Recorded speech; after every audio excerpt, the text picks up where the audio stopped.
Hello there, you amazing viewers and subscribers. Welcome to a new Doctor Who review. So in this review, I'm going to be talking about one story from Doctor Who Season 8. Now, Season 8 was actually broadcast from the 2nd of January to the 19th of July, 1971. So this season is 50 years old. It hit 50 years old back in January up to July. And it is a good Jon Pertwee season. I quite enjoy it. And the story I'm talking about is the third story from this season, known as the Claws of Axos. Now, Claws of Axos in this season was actually broadcast from the 30th of March to the 3rd of April, 1971. Now, Claws of Axos was one of my first ever Jon Pertwee stories I ever watched. It's actually the second story of Jon Pertwee I ever watched, because the first Jon Pertwee I ever watched was, of course, Inferno.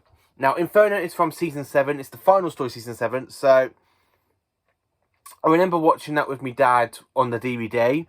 And then, of course, I ended up watching some other Doctor Who stuff. And this is my second ever Jon Pertwee story I ever watched. And this story made a pretty good, big, massive impact on me. So, of course, I'm going to show you what I own. So, I own the 1992 VHS edition of Claws of Axos, as you can see. As well, the early 2000s Doctor Who DVD. I believe this is 2005. I could be wrong, but I think this was released back in 2005. As well as the 2012 Doctor Who The Claws of Axos Special Edition. And then, of course, from 2021, back in March, we had Doctor Who, The Collection, Season 8, with this story in it as well. So, I own it now, as you can tell, as you can see. I own it on VHS, DVD, as well on Blu-ray. And you can't get enough Doctor Who. Now, if you're probably wondering why have I got it on VHS, DVD, and Blu-ray, because I am collecting all three formats of Doctor Who fans watching Doctor Who from the past. I mean, from 1983, which was the very first VHS tape we ever had. We are from the 2001, 2002 was the last time the VHSs were coming out. As well as the DVDs have been coming out since 1999. As well as the Blu-rays. The Blu-rays only started back in 2018 with the very first Doctor Who, the Collection Range box set, which was Season 12. So we kind of have a long history of watching Doctor Who, and I'm absolutely glad to say that I've actually got these in my collection. So I'm going to talk about Claws of Axos now. Now, Claws of Axos, I absolutely enjoy. So you kind of have Unit looking for the Master, because the Master basically has got two lists of crimes on his list so far for what he did to Earth. One with the Autons, in terms of the Autons, and then when he used the Mind of Evil, trying to gain of a prison, which ended up going absolutely wrong. And the Master did escape in his TARDIS after the Doctor giving him back his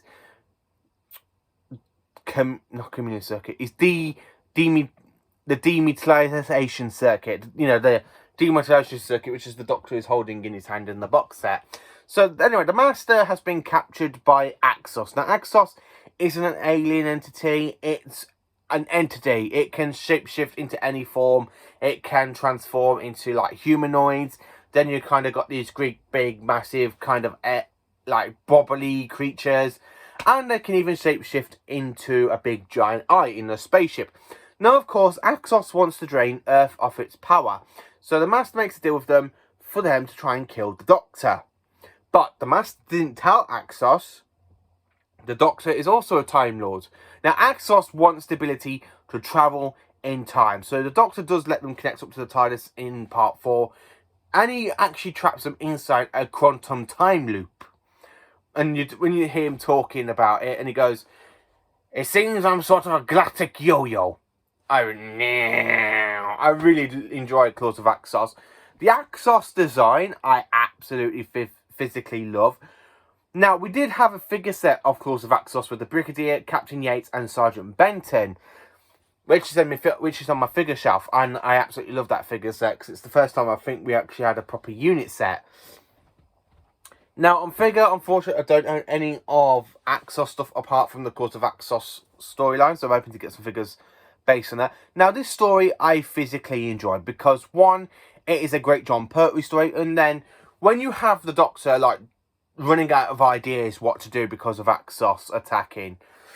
Now, the Doctor is on exile on Earth. Now, this is his second season trapped on Earth during exile.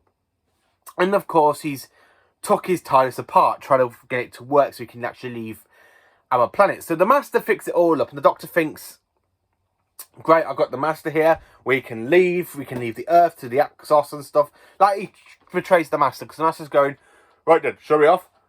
Oh, as if he was over, Doctor. And then the Doctor's just there, like, going to Axos with the Master, and he goes, what are you doing? We can't be landing there. He goes, this is as far as we're going. Now, Roger Delgado as the Master is superb in this story because in the last two stories, the Master was in control of the situation. The Master is there, he's manipulative, he's there just behind the situation. Where in this story, he's not even in control of the situation. He's just stuck there because of this alien entity known as Axos. Now, everything is Axos. It wants to drain Earth's power core. It crashes land by a space station, like, I would say a space station. It feels like, a power station, that's it. So you see it like kind of crash land on Earth, like landing on Earth, sorry, burying itself into the core so it can drain. And then also when they offer this pretty bad idiot of a Prime Minister, well, I would say he's working for the Prime Minister, going, we will give you Axos. You can have Axos. Axos will be mine. I'm such like a little mini Hitler. I'm going to do whatever I can to get the power for the UK. I'm going to do whatever I can. It's on his head. And I love the fact that he goes, it's on your head, Buccaneer, not mine, yours. Whereas actually, in fact, it's on his head. Because even the Prime Minister goes, if this fails, it's on your head. Yeah, he did like that. And then, of course, when you get into like part one and you got the spaceship coming into land and you got Unit looking and stuff, and when you have that kind of nasty little old man literally talking to the Brigadier about the Doctor, and he goes, if I could leave, I could. Only to get away from bumbling incels like you. I love the way John Pertwee just does. The third Doctor just literally insults this nasty person. He just literally insults him. And I just laugh myself. Now, we have an American person in this as well, who's a spy, trying to help Unit to try and capture the Master. Which, unfortunately, he ends up getting captured by Axos himself because he thinks, I'm going to be the hero. Oh no, I've been captured. And the Master's there looking down and going, I am the Master. And I'm afraid I'm trapped too. Not really, doesn't say that. But you get that kind of atmosphere because you do have that wicked, like the theme music they used for the Master back in 1971. I just absolutely love this story. As you probably can tell, I really enjoyed Claws of Axos. A lot more than some people fans do, because I have tried talking to some Doctor Who fans about this story in the past, and they never said it was actually that quite good, and I don't understand why. I think it's a great story for the Master, because the Master's not even in charge of the situation like he is normally in every other episode of Doctor Who. Like in Economy in Space, he doesn't appear to like around about episode 3, episode 4, and he's like, there, I'm in control of the situation now. I'm looking for the Doomsday Machine. Where in the Demons, he's there like being in control of this bad power, going assail, like that. And of course, in the Sea Devils, he's there going, I am the Master. I'm in total control of the situation. In the Time Monster, he's in control of the situation again. Frontier in Space, he's in the control. Like, in every single story of the Master we see after this point, he's in control. But this is the one story in Doctor Who's history, I really think that the Master is not in control of the situation. He's just there because he's got himself captured. Axos is like there trying to kill him and stuff. And I just absolutely love it. Now, I watched the story on DVD last night, so I can actually do this review. But after I've done this review, I'm going to go and watch it on the Blu-ray. I just absolutely enjoyed Claws of Axos, even though I can actually watch this on VHS, the 2 DVD versions, and of course on the Blu-ray. So, this is my review on Doctor Who Claws of Axos. Is it one of your favourite John Pertwee stories? Is it your favourite story from season 8? To be honest with you, this is my second favourite story from Season 8, because my all-time favourite story for Season 8 is, of course, Terror of the Autons. You can't beat that story, because that is a great introductory story to the Master. So let me know what you think of Doctor Who Claws of Axos. What do you own it? Do you own it on VHS? Do you own the 2 DVD versions? Do you own it on Blu-ray? Do you even own the Target novel book? If you do, let me know in the comments what you think of the Target novel book. So please do like, subscribe and share, and join me for more Doctor Who content videos. There may not be one tomorrow because I am at Comic Con and I will be meeting Peter Davison, Conor Baker, McCoy and Paul McGann.